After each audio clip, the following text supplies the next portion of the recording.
우리 신정부 출범 후 한 10여일 만에 성사된 방안이라는 점에서 뜻깊다고 생각합니다. 실무적으로는 역대 가장 짧은 시간 내에 의제와 일정과 의전 그리고 경호를 모두 준비해야 했습니다. 그럼에도 불구하고 한미 양국의 동맹 강화에 대한 굳건한 의지가 있었던 덕분에 일정과 성과 양 측면에서 내실 있고 성공적인 방안이 이루어졌다고 생각합니다. 바이든 대통령의 2박 3일 방한 일정 기간 동안에 양 정상은 매일 만나서 거의 7시간 동안 신뢰와 우위를 다졌습니다. 5월 20일 금요일 바이든 대통령은 한국 도착 직후에 삼성 반도체 공장에서 윤석열 대통령을 만났습니다.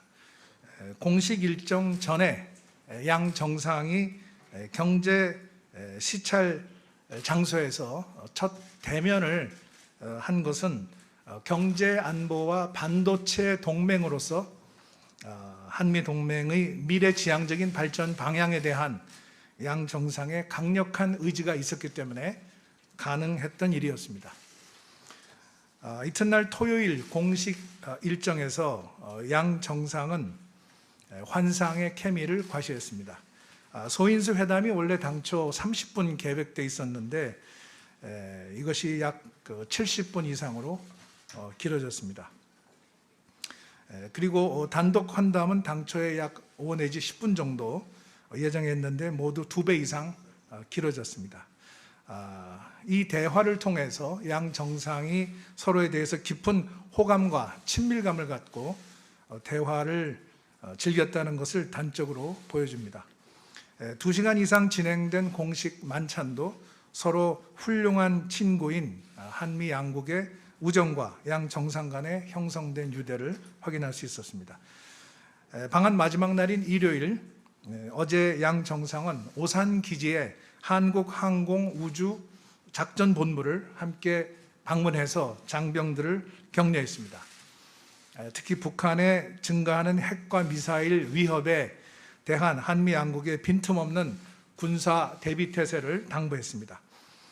역동적인 기술 동맹의 현장에서 시작해서 안보 동맹의 생생한 최전선을 방문하는 것으로 마무리한 방한 일정이었습니다. 이번 방한을 통해서 양 정상은 자유민주주의와 인권 등 보편적 가치에 대한 국정 철학과 이를 수호하고 증진해야 한다는 소신을 공유하는 기회를 통해서 서로 믿을 수 있는 최상의 파트너임을 확인했습니다. 특히 우리는 세계의 자유와 평화와 번영에 기여하는 글로벌 중추국가로서의 책임과 기여를 다해 나가겠다는 구상을 미 측에 설명하였고 미 측은 이에 대한 전폭적 지지를 보내왔습니다. 이를 바탕으로 내년에 70주년을 맞는 한미 동맹을 글로벌 포괄적 전략 동맹으로 한 차원 더 격상시켜 나가자는 미래 청사진에 공감했습니다. 한마디로 한미 동맹의 새로운 혁신이 이루어졌습니다. 한반도의 평화와 안정을 위한 대북 억지력 강화 방안을 포함해서 글로벌 공급망 위기, 코로나19 팬데믹, 기후변화, 에너지 및 식량 위기 등 국민의 생활과 직결되는 새로운 도전에 대응하기 위해서 국민이 체감할 수 있는 구체적이고 실질적인 행동계획, 행동지향적 협력 성과와 토대를 구축하기 위해서 노력했습니다. 그리고 이것을 결과 문서인 한미 정상 공동성명에 충실히 담아냈다고 생각합니다. 구체 성과를 말씀드리겠습니다. 우선 첫 번째, 안보 동맹입니다. 이번 회담에서는 안보 동맹, 그리고 경제 기술 동맹, 그리고 글로벌 전략 동맹, 이렇게 포괄적인 분야에 걸쳐서 한미 동맹의 협력의 폭과 깊이가 더해졌습니다. 먼저 안보 동맹 분야에서는 한미 양국은 국민의 안전한 삶에 기여하는 구체적 실질적인 조치에 합의했습니다. 한미 간 철통 같은 대한 방위 공약을 재확인하고 정상 차원에서는 최초로 북한의 핵 그리고 미사일 그리고 위협 고도화에 대응하기 위한 확장 억제 구체 수단으로서 핵, 재래식, 미사일 방어를 포함한 모든 방어 역량을 사용하겠다는 점을 천명하였습니다. 정상 공동 성명으로는 이례적으로 한미 간 조율을 통해 미 전략 자산의 적기 전개와 필요시 추가적 조치를 모색하겠다는 구체 협력 방안에도 협의하였습니다. 이를 협의하기 위해서 2018년 이후에 중단된 한미 외교 국방 차관 간 협의 2+2 형태로 진행되는 확장 억제 전략 협의체 EDSCG를 조기 재가동하기로 하였습니다. 그동안 중단 축소된 연합훈련의 확대를 위한 협의를 개시하고 우주, 사이버 등 첨단 국방 기술 분야에서의 협력도 강화해 나가기로 했습니다. 양 정상은 북한의 핵과 미사일 위협에 대한 분명한 현실 인식을 바탕으로 북한의 완전한 비핵화라는 공동의 목표를 달성하기 위해 긴밀히 공조하기로 했습니다. 북한의 도발에는 단호하게 대응하면서 동시에 북한과의 대화의 문이 열려 있음을 강조했습니다. 북한이 진정한 비핵화의 길로 나서도록 외교적 노력을 다하기로 했습니다. 한편 우리 측은 북한이 실질적인 비핵화에 나선다면 북한의 경제와 주민들의 삶의 질을 획기적으로 개선할 수 있는 담대한 계획을 준비할 것임을 설명하였고 바이든 대통령은 이에 지지를 표했습니다. 또한 정치 군사적인 사안과 별도로 인도주의와 인권의 차원에서 한미 양국이 북한 내 심각한 코로나 상황 대응을 지원할 용의가 있음을 확인하였습니다. 이에 대한 북측의 호응을 기대합니다. 두 번째 구체 성과입니다. 경제 기술 동맹입니다. 이번 정상회담은 경제 안보 차원에서 한미 동맹이 국민의 삶에 기여하는 기술 동맹으로 거듭나는 계기가 되었습니다. 공급망 교란, 시장 충격, 첨단 기술 경쟁 등은 우리 국민의 일상생활과 직결되는 도전입니다. 한미 양국은 대통령 국가안보실 NSC 간의 경제안보 대화를 출범시킴으로써 경제안보 현안에 대해서 양국 간 소통과 협력의 채널을 강화하였습니다. 또 질서 있고 잘 작동하는 외환시장이 양국 간 교역과 지속 가능한 성장에 가지는 중요성을 감안해서 금융 안정화를 위해서 협의해 나가기로 하고 이례적으로 이를 공동성명에 반영하였습니다. 그리고 첨단 원자로 및 소형 모듈형 원자로 SMR 등 원자력 분야에서 협력을 강화하고 제3국 시장 진출을 위해서 원전 수출 협력 MOU 등 한미 간 제도적 기반을 활용하기로 하였습니다.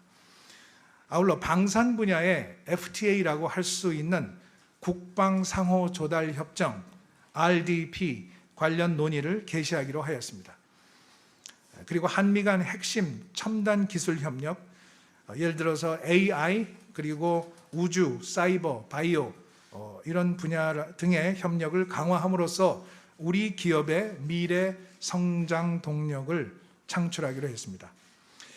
바이든 대통령의 방한한 첫날과 마지막 날을 삼성 반도체 캠퍼스와 현대 자동차 일정으로 채운 것에서 볼 수 있듯이 양국 간 반도체 배터리 협력 강화에 대한 의지는 아주 확고합니다. 한미 양국이 추구해온 첨단 기술과 제조 능력 결합을 통한 시너지 확대가 앞으로 더욱 활발해질 것을 기대합니다.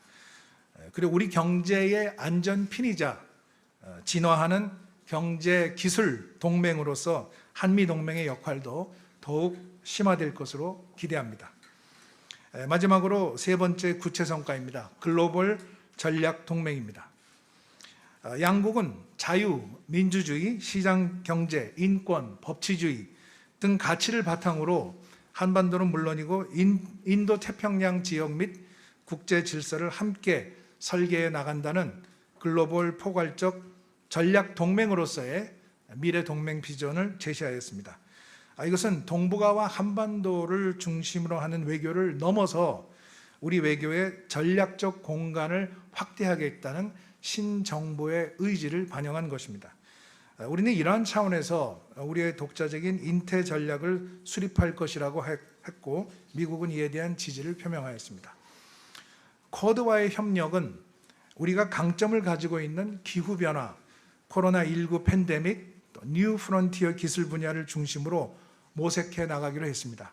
아울러 가치와 규범에 기반한 국제 질서를 강화하기 위한 한미일 3국 협력의 중요성도 강조하였습니다. IPEF 출범 멤버로 참여하여 개방적이고 투명하며 포용적인 영내 경제 질서 구축과 규범 형성 논의를 함께 주도해 나가기로 했습니다. 이러한 노력의 일환으로 윤석열 대통령께서는 오늘 오후 일본에서 개최되는 IPEF 출범 행사에 화상으로 참여할 예정입니다. 말씀드린 바와 같이 이번 정상회담은 신정부 출범 후 불과 10여일 만에 준비된 정상회담임에도 불구하고 내실 있고 구체적인 성과를 거두었다고 생각합니다. 이번에 마련된 한미 간 정책 공조의 토대를 바탕으로 후속 조치를 실질적으로 이행하기 위한 노력을 경주할 것입니다. 그러한 노력의 일환으로 외교부 북미국 내 인태전략팀과 양자경제외교국 내 IPEF 팀을 출범할 예정임을 알려드립니다. 아울러 저의 방미를 포함한 한미 외교 당국 간 협의 계기를 통해서 근본 정상회담 후속 조치 이행에 만전을 기하도록 하겠습니다.